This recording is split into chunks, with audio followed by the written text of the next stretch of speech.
Hey guys, welcome back to our urban homestead, and I'm going to show you what we're having for supper tonight, and that is French onion chicken. No, there's no dry French onion packet involved, just delicious ingredients. So let's get started. So in my cast iron skillet, I have about 2 tablespoons of butter and a little bit of olive oil. I'm going to go ahead and get that on to heat up. In here I have flour, Parmesan cheese, garlic powder, and Italian seasoning. And now I'm going to season that flour with some salt and pepper.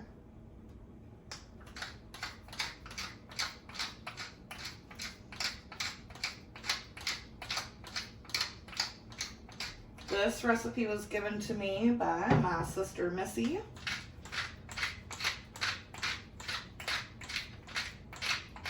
Not a whole lot of salt because Parmesan cheese is pretty salty.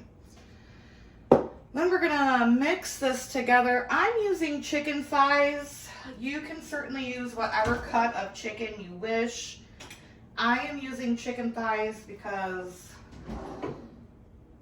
in my opinion, breasts are dry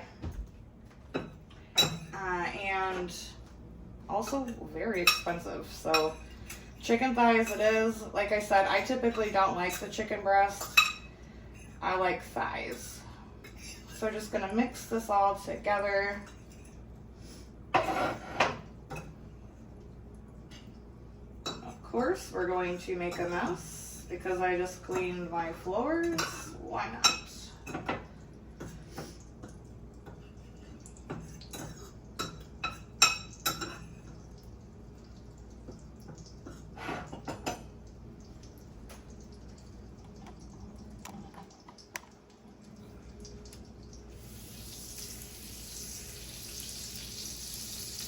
Then you're going to dredge the chicken into this flour, Parmesan seasoning mixture.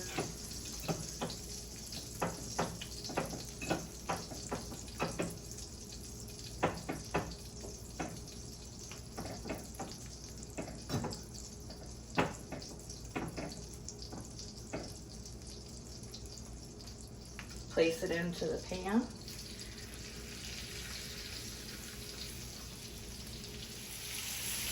And then you're going to brown these on both sides. I almost did not fit all. I probably should have used a bigger cast iron skillet, but what are you going to do? We're just going to get those browned nice on both sides. They do not have to be all the way cooked through because these will eventually, this whole skillet will go into the oven. So this is like a 1 skillet dinner.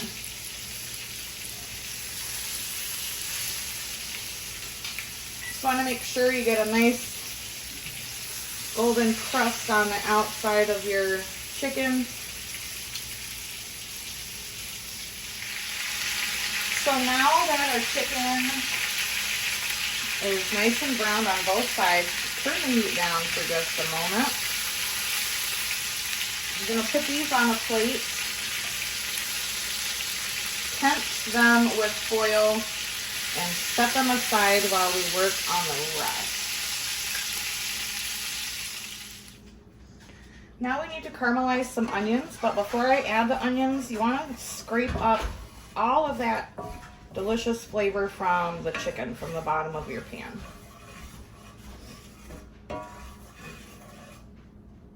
I've got 3 large onions here.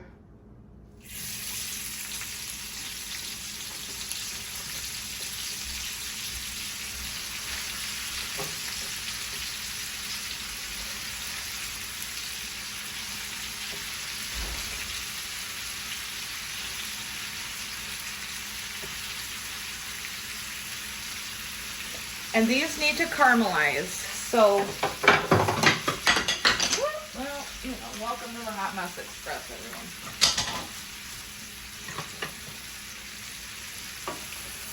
So you're gonna go ahead and kind of toss your onions around to coat them with all of that deliciousness.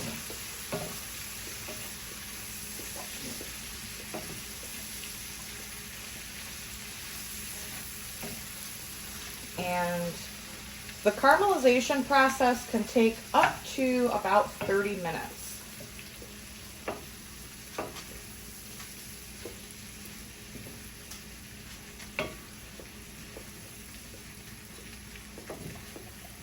So just let these caramelize and cook down. My flame is on medium. All right, friends, so I ended up switching to my enamel cast iron pot here because after I add everything, I just don't think there's going to be enough room in that cast iron skillet. So we've got the onions, they're starting to caramelize beautifully. Now we need to add some garlic. Add as much as your heart tells you to. My heart tells me to add about that much.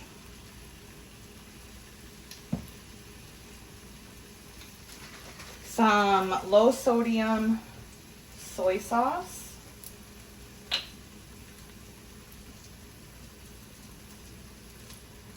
About a tablespoon and a half.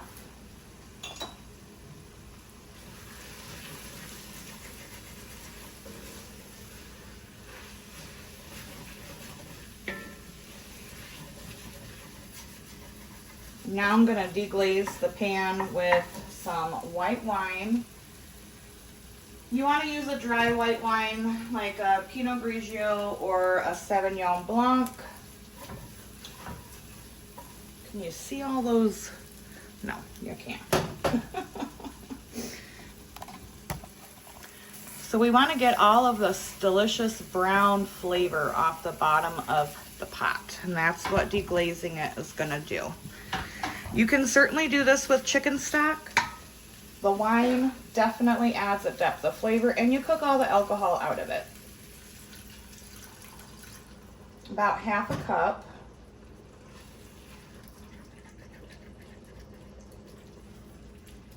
And you just want to scrape up all of that delicious flavor from the bottom.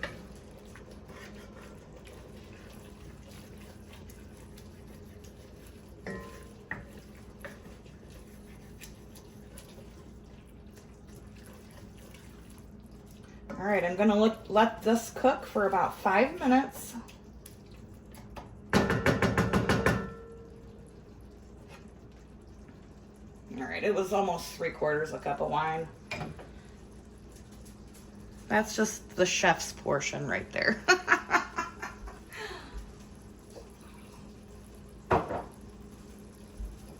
So let this cook for 5 minutes.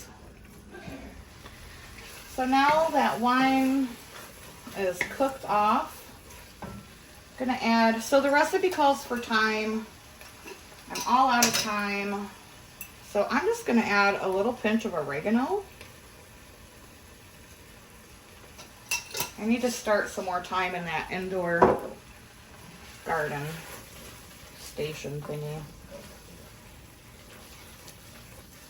It smells wonderful, you guys. Can't even. About 2 tablespoons of flour.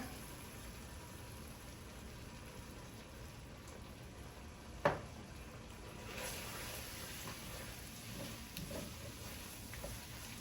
gonna get all of the onions coated.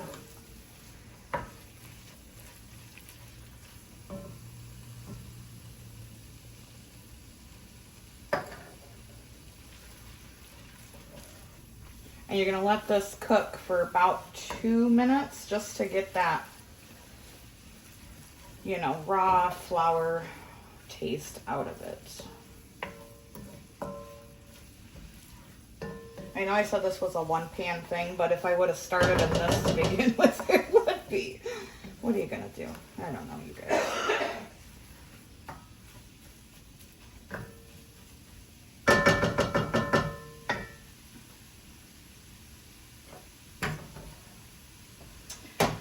So the recipe calls for 1 cup of beef stock, 1 cup of chicken stock. I am kind of gonna double the sauce because I'm gonna serve this with mashed potatoes and gravy on the side, and I want some of the sauce to spoon onto my gravy or my potatoes.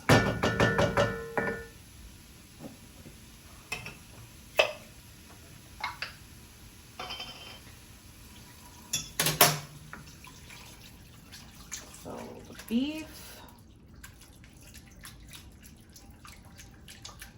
You want to make sure you're like whisking so you don't get clumps.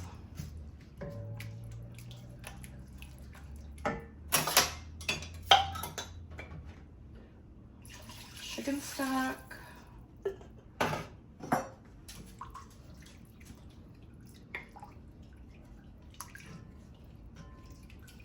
I'm going to put the flame up just a little bit to medium high.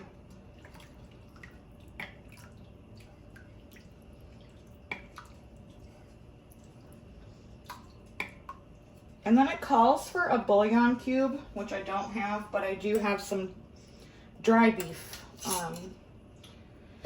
stock here. So I don't know, about a tablespoon. Now, if you have something like Gravy Master or Kitchen Bouquet, I would certainly add it. I thought I had some Chicken Bouquet, but I don't. So, I mean, it is what it is, right?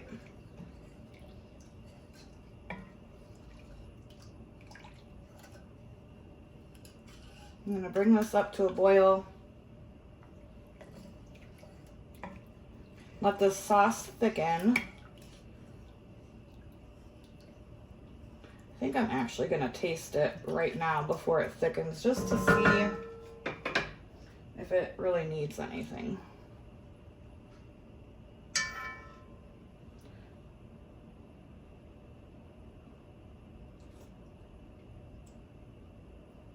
Oh my gosh, you guys. Oh, that's good.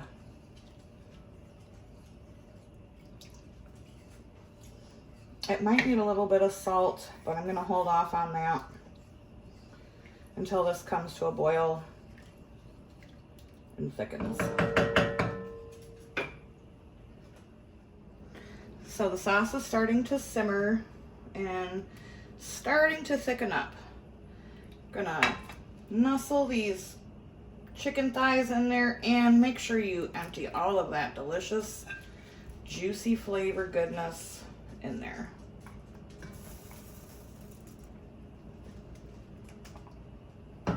Delicious.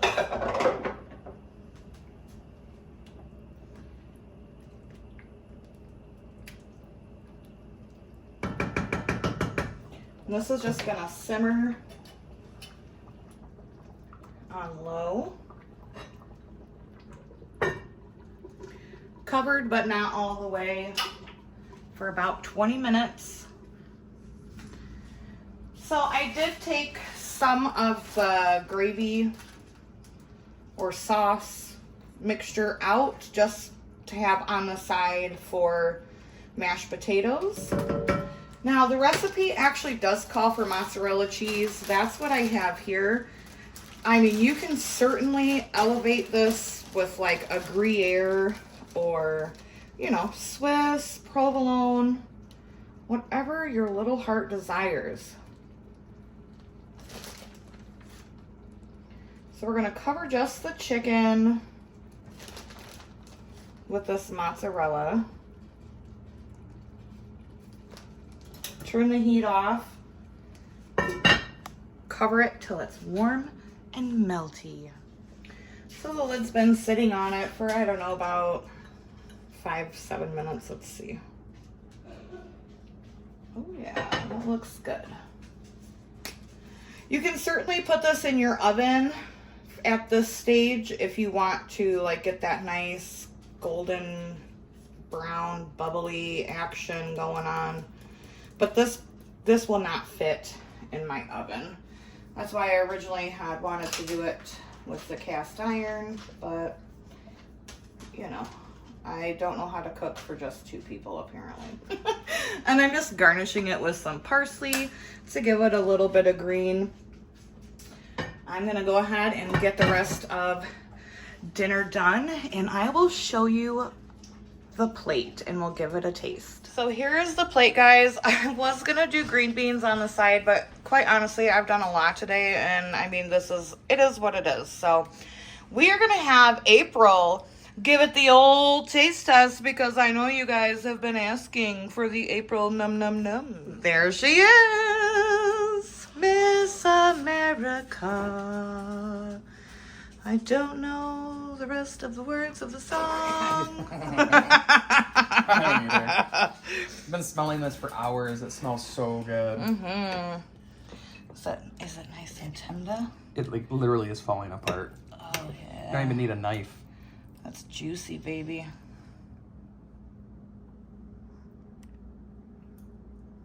Honey. It's a big bite. She's got the golden fork. Thanks, Carmen. It's gonna be very hot. Oh my god.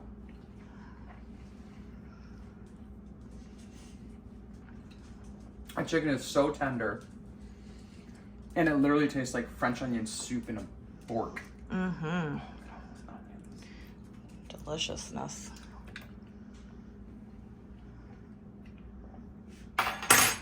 You need a moment? All right. So thanks for joining me in my kitchen today, guys. I really appreciate you taking time out of your day to see what I'm up to. Try the recipe. I've had a bite. It is absolutely phenomenal. It's amazing. It's a must-try recipe that you will keep in your rotation for life. So until next time, guys, from my kitchen to yours. Num, num, num, num, num, num, num, num. Lots of num-num-nums and 10 out of 10. abundance and blessings to you. See you next time, friends.